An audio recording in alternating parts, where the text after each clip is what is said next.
in exchange for going easy on news coverage of the coal scam in which Jindal Group had been named. Government forensic labs say the tapes are genuine, but Z says this is only 5% of the over 4 hours of footage of more than 4 meetings. Z in the meanwhile has fined defamation of 150 crores against the Jindal Group, while they try and defend the two men. In New Delhi, Sonal Mehrotra for NDTV. Top Z News editors, they're sent to jail for 14 days. Is this a warning to the media against crossing the line, is what we're debating this evening.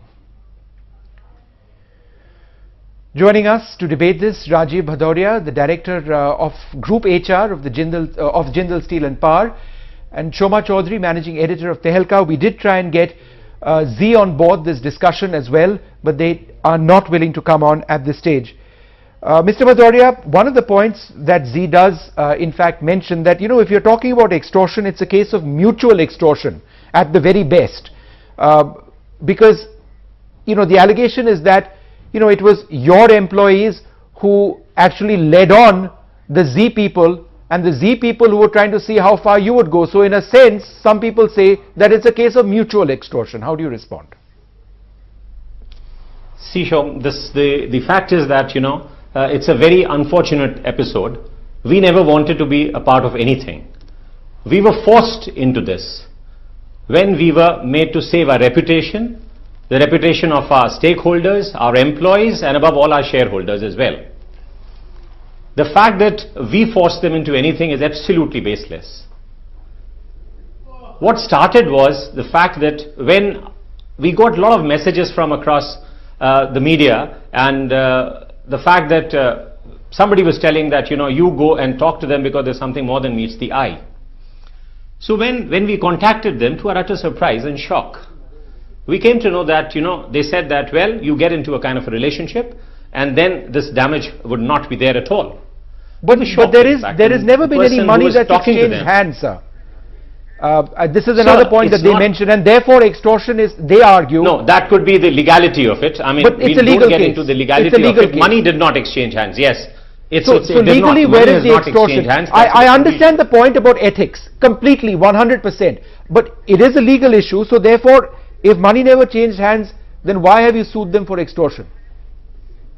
No, because the fact that they bullied us into it, they said that, well, if you are not going to accept the fact that, we have an ad revenue arrangement of 100 crores with us, we continue to show whatever we want to show, irrespective of what you have to say. Okay. The fact that they wanted to know our version of the story was absolutely a myth. They, in fact, went to the extent that our chairman gave a full-fledged interview. Yes. This has not been telecast even till date. In fact, later on, in course of the meetings, they continued to say that, well, you have a relationship with us, you have a deal with us, you finalize this arrangement, and then we will not only show but that, isn't it also true, sir, that you have also got a lot of footage which you haven't aired? Beg your pardon? Isn't it also true that you've got a lot of footage which you haven't aired? The excerpts which you gave to the media is only a part of the total body of footage that you have in your allegations. Absolutely, absolutely. This is just a part, absolutely. The whole episode, in fact, they are misquoting, in fact, and they are misinforming everybody that it's only a part of the episode. The entire episode has been captured, and all the evidence, all the validated and verified evidence has been available to the police. Okay, Shoma Chaudhary, it's not just 14-15 minutes. Mr. Bhadoria, I'll come back to you in a moment. I just want to look at it from a media standpoint as well, and the allegation which has been made by Z now is that, look, let's not deflect from the real issue. This was potentially a scam, this was a coal scam, the Jindals have been named in this, so don't target the media, let's go after the real issue. Is there any merit in that? I think that is the most spurious argument I've heard in a long time. As part of the media fraternity, I'm appalled, ashamed, aghast at what has happened. I think this is a nadir in Indian media history. And the two issues are completely separate. I hold no candle for the Jindal Group. Right. If there is any corruption in the coal scam, there should be a legitimate probe into it, and that's a whole separate issue, and nothing that confuses the issue at hand, which is about media ethics.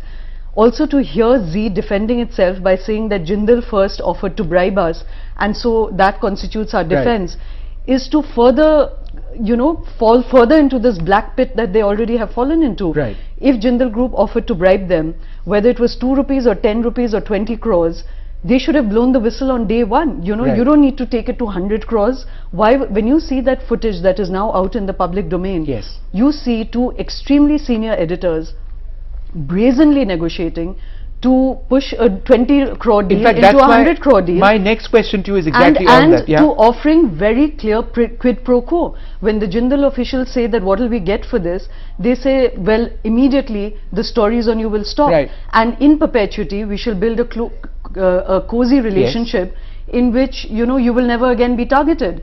I mean, if that is not, and to hear today quibbling, Yeah. frankly, Vishnu, you know, when this whole Murdoch scandal happened, Yes. there was a grand jury that listened to it, and sure, the legal process should kick in, but there is also a court of public opinion and of media scrutiny. Yes. We do that to people all the time. I think we certainly to need to put the scrutinize torchlight on ourselves. ourselves to say that this doesn't constitute extortion, because an actual physical exchange Sure. of money didn't take place, is again is not a argument that holds One good of, at all. one of the points which a lot I found rather strange over here was the presence of two editors conducting or allegedly conducting a business transaction. Or part of it was journalism, that, you know, we will perhaps not air these stories, but the other part was that, look, bring in ad revenue. It doesn't matter if it's 100 crores or 1 rupee.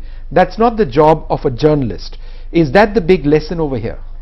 Vishnu, first of all, I want to reiterate that this was not even legitimate business transaction. This was not even just soliciting ads as part of some PR building exercise, or saying that Z is such a great platform and you will get Yeah. great TRP and you will get great eyeballs, so please give us ad revenue. This is a clear-cut case of blackmail, you know. Right. And the conversation, even if it is 15 minutes of 6 hours, Z's defense to say that they were trying to see how far Jindal goes. Jindal's are our corporate group. Right. Where is Z's footage? Why did they not air it on day one? 45 days later, why have they not aired it? How can they hide behind a smoke screen? You know, the simple fact is that this is not even an ad revenue discussion. It is pure blackmail. And I again want to reiterate that this does not preclude that the Jindals too may be, you know, in a great deal of wrongdoing. Right. But that is what the media was meant to examine. They were not meant to become party to that. Here they certainly become party to it. But Mr. Bhadoria, again, let me just, you know, refer you to what Z has been arguing. Since they aren't here, I feel I need to sort of mention some of the points that they are saying. That, look, the larger issue as far as the alleged coal scam is concerned is something that affects your group very, very deeply. They did do a lot of stories over there. You've questioned some of the stories, not necessarily all of them, but these are questions which your group needs to answer, right? So how do you respond to that? See Vishnu, we can answer to all the questions, in fact. Okay. And we can question all the footage that they've shown against us.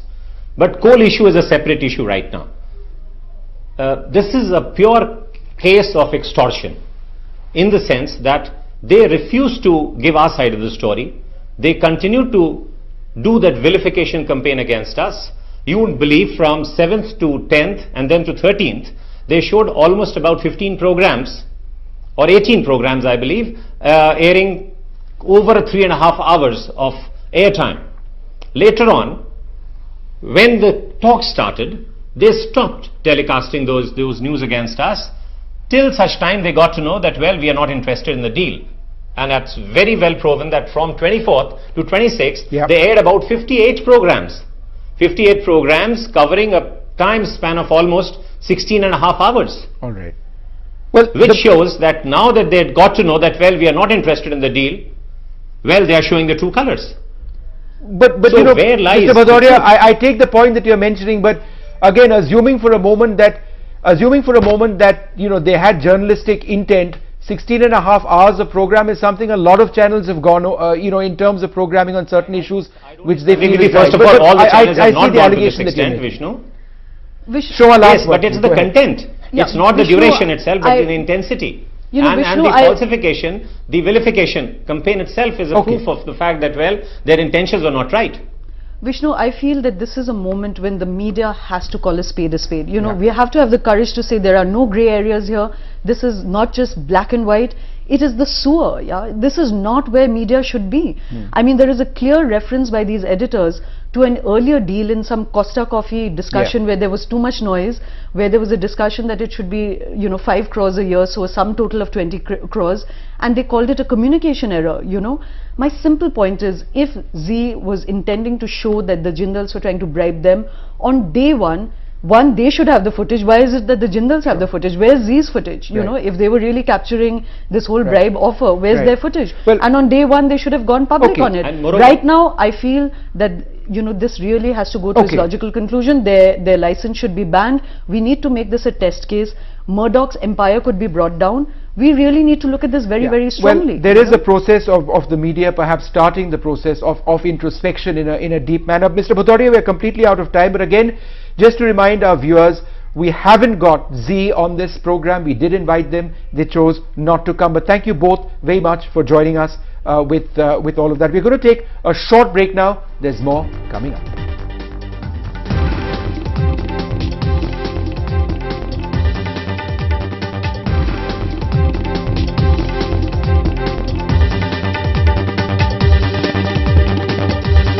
Right, some news with a difference. Boris Becker might have played against the likes of John McEnroe, Sampras and Agassi, but today he ran into Bhupinder Singh Hooda. Haryana has traditionally produced a number of sports stars who have made the country proud. So why should the Chief Minister be left behind? And when Mr. Bhupinder Singh Hooda decided to play some tennis, he didn't settle for anyone less than a 6-time Grand Slam champion as his opponent.